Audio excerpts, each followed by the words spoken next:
네, 부총리 주재로 관계장관 회의가 열렸는데 가계 부채에 대한 대책을 논의했습니다. 맞습니다. 대책이 시급한 것은 지금 국가 부채가 아니라 가계 부채입니다. 한번 보십시오. 네, 가계 부채가 2,050조 원 정도 되는데 GDP는 1,924조 원이니까 100%를 훌쩍 넘어버렸죠. 증가율도 9.6%면 상당히 빠릅니다.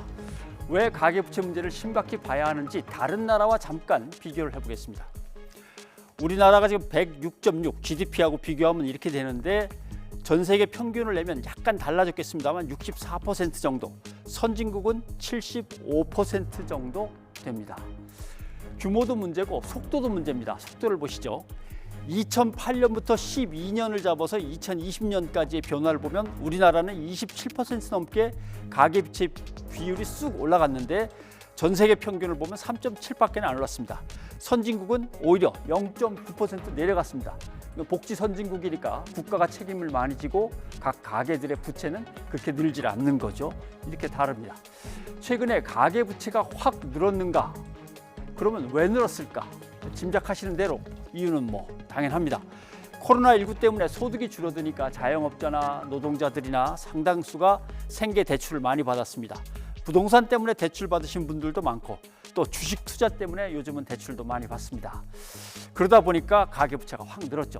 그러면 이제 어떻게 해결할 건가? 이게 진짜 중요한 문제죠. 해결은 글쎄요. 규제를 강화할 거냐 완화할 거냐 두 가지인데 규제 강화 쪽을 보면 대출 못 받아가도록 고삐를 쥐어서 틀어 막자라고 하면은 이렇게 되면 가난한 분들이나 이제 겨우 집을 한번 장만해 볼까 하던 젊은 부부들은 상당히 타격을 받죠. 기준금리를 확 올려가지고 돈을 다시 빨아들일까? 근데 돈을 회수하는 건 좋은데 이렇게 되면은 모처럼 다시 이제 코로나19가 백신 때문에 조금씩 사그라들고 경기가 살아나는데 경기에다 찬물을 끼얹게 됩니다. 이것도 좀 어렵습니다.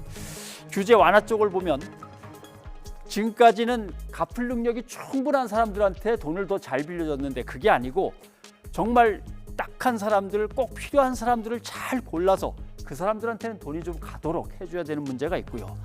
그 다음에 역시 앞으로 코로나19가 잦아들면서 새로 다시 일어서야 될 사람들한테는 은행 문턱을 좀 낮춰줘야 됩니다.